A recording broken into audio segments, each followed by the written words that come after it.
आतिशी Marlena खेल तो blame game रही थी, लेकिन उन्हें इस बात का अंदाजा नहीं रहा होगा कि इस चक्कर में वे खुद और पूरी सरकार कितने पचड़े में फंसने जा रही है।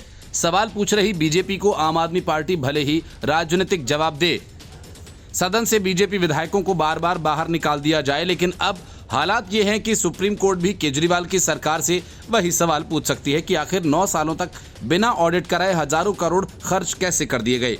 और तब दिल्ली सरकार के पास कोई जवाब नहीं होगा, क्योंकि आतिशी ने पहले उल्टे सीधे आरोप लगाए, एलजी और सचिवों पर आरोप लगाए, लेकिन मामला जब अदालत में पहुंच गया तो फिर बातें तथ्यों के आधार पर होंगी, बातों और बयानों पर नहीं। मामला दिल्ली जल बोर्ड का है, जहां बिना किसी ऑडिट के 9 सालों में 28,000 करोड़ की भारी भरकम रकम खर्च कर दी गई। जल बोर्ड के पास अपने पानी तक का पूरा हिसाब नहीं है। इसी वजह से बीजेपी इसे शराब से भी बड़ा घोटाला मानते हुए दिल्ली जल बोर्ड की जांच सीबीआई से कराने की मांग कर रही है। दिल्ली के वित्त सचिव ने सुप्रीम कोर्ट में जो हलफनामा पेश किया, उससे बीजेपी के आरोपों को ताकत मिल रही है।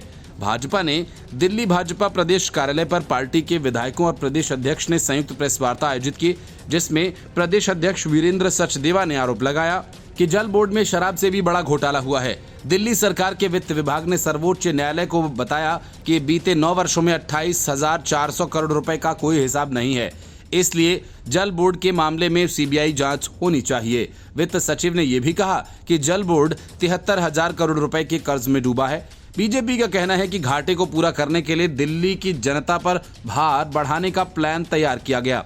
दिल्ली सरकार की मंत्री आतिशी कहती हैं कि उन्हें पैसा नहीं दिया जा रहा, जबकि दूसरी तरफ साल 2016-17 से अभी तक जल बोर्ड के खाते का ऑडिट नहीं किया गया है। उन्हें इतना समझना चाहिए कि ऑडिट के बिना असीमित समय तक किसी भी सरकारी विभाग को पैसा देना गैर कानूनी है।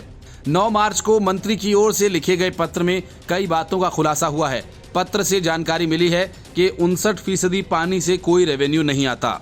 इसके अतिरिक्त 15% पानी का क्या इस्तेमाल होता है, इसका पता जल बोर्ड को नहीं है। मतलब कि दिल्ली जल बोर्ड में 74% पानी का कोई हिसाब नहीं हो रहा। दिल्ली विधानसभा में सत्र के शुरू होते ही हंगामा होने लगा। भाजपा विधायकों की ओर से जल बोर्ड में घोटाले का आरोप लगाते हुए इस पर चर्चा कराए जाने की मांग की जाने लगी। इस बीच नारेबाजी और हंगामा बढ़ता देख विधानसभा अध्यक्ष ने सभी भाजपा विधायकों को सदन से बाहर कर दिया। सत्र के शुरू होते ही भाजपा विधायक मोहन सिंह बिष्ट ने अपने क्षेत्र करावल नगर की समस्याएं रखी। इसके तुरंत बाद भाजपा विधायकों की ओर से जल बोर्ड मामले पर चर्चा करने की मांग की गई। आम आदमी पार्टी ने जल बोर्ड में घोटाले के आरोप को लेकर भाजपा पर निशाना साधा। आम आदमी पार्टी ने कहा कि भाजपा वाले समझ गए हैं कि जनता ये जान गई है अरविंद केजरीवाल को राजनीतिक कारणों की वजह से फंसाया गया है। दिल्ली में कोई शराब घोटाला हुआ ही नहीं, इसलिए 2 साल की लंबी जांच और 500 रेड के बाद भी कुछ नहीं मिला। अब भाजपा ने दिल्ली जल बोर्ड घोटाले का एक नया शिगुफा छोड़ा है। Bureau report, news of India.